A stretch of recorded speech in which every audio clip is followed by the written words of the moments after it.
After 16 years of sacrifice, my daughter called her stepmom her real mom. Then she looked at me with ice in her eyes and said, "You are just a temporary mother." My name is Elena Ward. I'm 34 years old. And if you think you know how this ends, stay tuned. What happens when every sleepless night, every scraped knee kissed, every bill paid with nothing left in my wallet, all of it, is erased with a single cruel sentence. The courtroom lights were harsh, bouncing off polished oak, but nothing cut harder than her words. I could still see the flashbacks playing in my head as she spoke. 16 years of me working doubles, selling my own jewelry, giving up vacations, birthdays, and even health, just to make sure she had shoes that fit, lunches packed, and a future worth chasing. And now, here she stood beside her stepmother, hand clutching the woman's arm like I was a stranger. Her lawyer painted me as bitter, unfit, irrelevant. My daughter didn't even glance my way. She was too busy nodding along with the woman who had entered her life a few years ago and somehow rewritten the entire story. "Your Honor," the lawyer said, "this adoption should proceed. It's what she wants.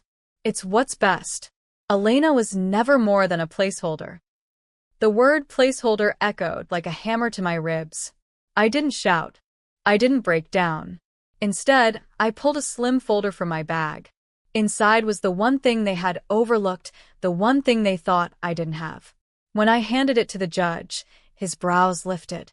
His eyes cut to them, sharp as glass. And I thought, now it's their turn to feel erased.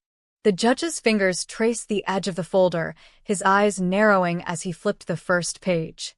The courtroom, noisy a moment ago, fell into a suffocating hush. "What is this?" he asked, his tone sharper than before. I folded my hands on the table. "Proof, Your Honor. Financial statements, custody records, school documents, all under my name. 16 years of my life, accounted for, penny by penny, hour by hour. The kind of sacrifices that don't vanish because my daughter suddenly decided I was temporary." My daughter's lawyer rose quickly. "Objection, Your Honor. These records." The judge raised a hand, silencing him. His eyes scanned faster now, flipping from receipts of hospital visits I paid for, to mortgage papers showing the roof over her head was mine, to bank statements proving every dollar I had poured into her life. I didn't need to look at my daughter to know she was squirming. I could feel the heat radiating from her side of the courtroom. Finally, I glanced over. She wasn't looking at me. She was staring at the folder like it was poison, her stepmom gripping her hand too tightly. "You see," I said softly, the words steady, "temporary mothers don't take out second jobs to cover braces. Temporary mothers don't sit in hospital waiting rooms all night when their child can't breathe. Temporary mothers don't lose their youth just to make sure their child has a future. But I did." The judge set the folder down slowly. His eyes, when they lifted to my daughter and her stepmom, were no longer neutral. They were cold. "This," he said, voice echoing, "changes everything." For the first time that day, my daughter's smug certainty faltered, and the silence that followed felt like the beginning of justice. My daughter's stepmom shot to her feet, her heels clacking against the tile. "Your Honor, this is irrelevant. She's just trying to guilt a child into choosing her. What matters is where my stepdaughter feels loved, not receipts from the past." Her voice dripped with fake confidence, but the tremor in her hands betrayed her. The judge leaned back in his chair. "Irrelevant? 16 years of documented care and sacrifice is not irrelevant. In fact, it's legally central. You are asking this court to erase a mother. I will not do that lightly." I stayed still, my palms flat against the table. Inside, my heart thundered, but I refused to let them see me shake. Then my daughter's lawyer tried a different angle.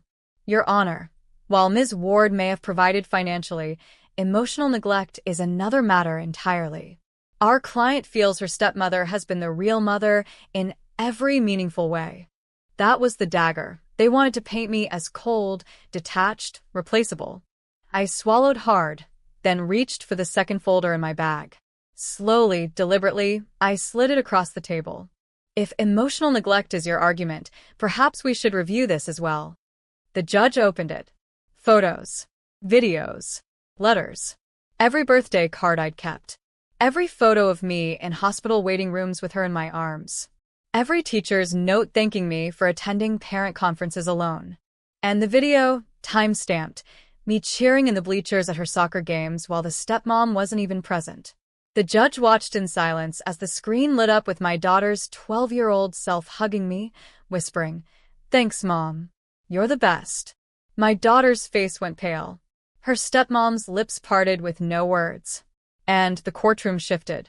The video ended, the sound of my daughter's younger voice echoing through the silent courtroom. "Thanks, Mom. You're the best."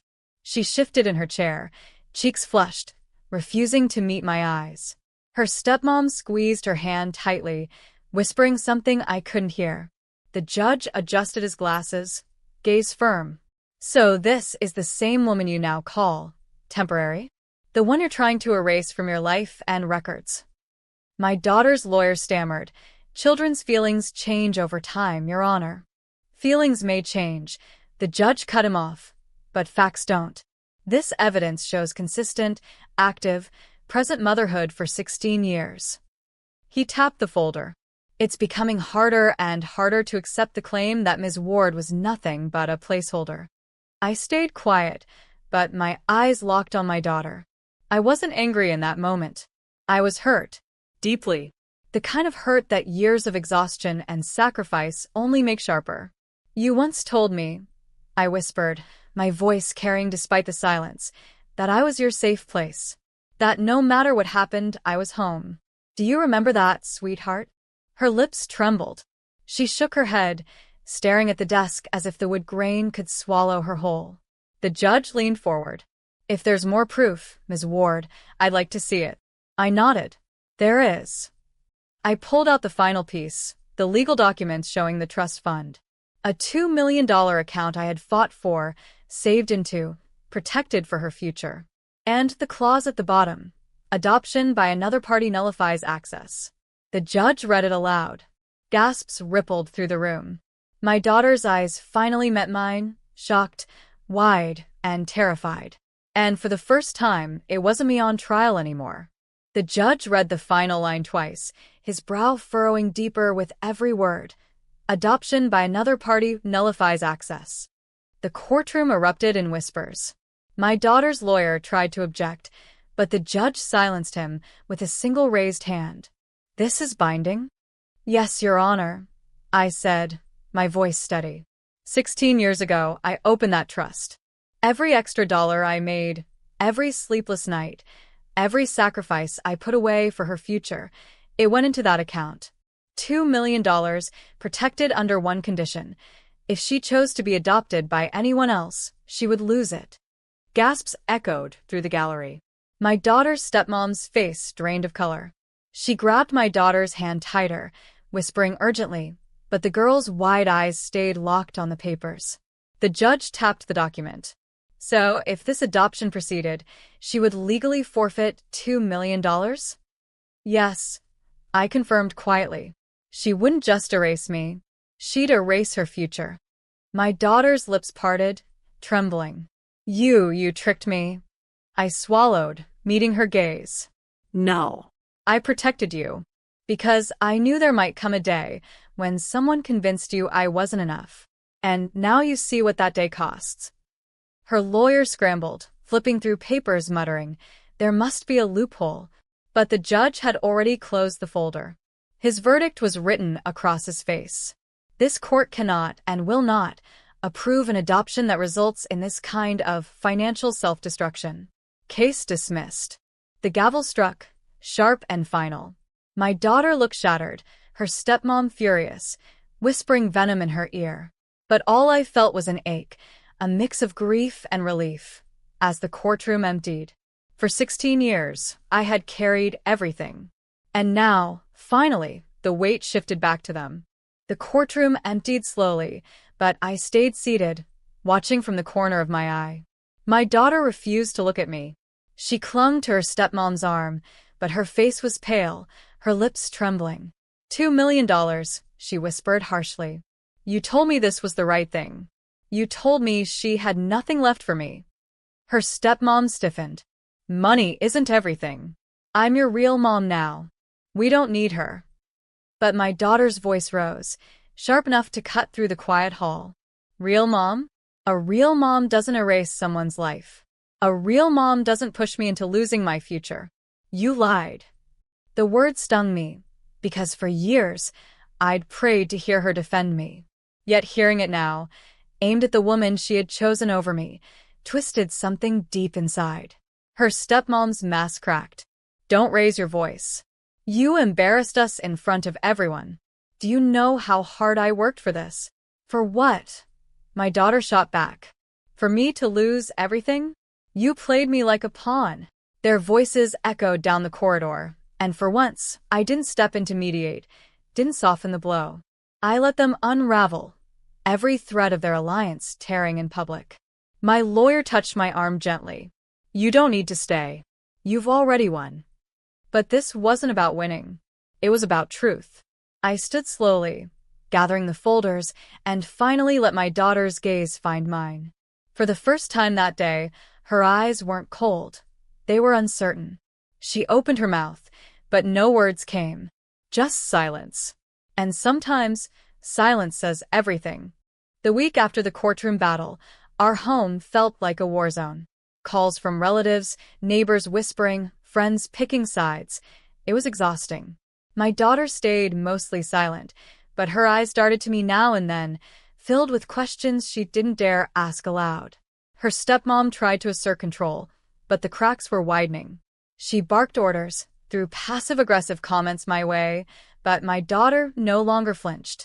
She questioned, she paused, she hesitated, tiny signs that the illusions her stepmom built were starting to crumble.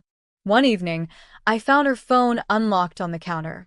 Messages from her stepmom, carefully hidden, threatened to rewrite her story if she didn't comply. My daughter froze as she read them, pale and shaking. You see now, I said softly, why truth matters more than money. She nodded, tears threatening, and for the first time, I felt a flicker of the bond we had almost lost. The next day, during a family gathering, her stepmom tried to flaunt control again. She boasted about her achievements, her influence, even her wisdom in guiding my daughter. But I had prepared quietly, emails, receipts, texts, all proof of her manipulations and lies. I didn't shout. I simply laid the evidence out on the table. Gasps filled the room. Faces paled. The people who had once supported her stepmom turned, incredulous, staring at the undeniable truth. My daughter looked at me, eyes wide, a hesitant smile beginning to form. Her stepmom froze, realizing her empire of deceit was collapsing.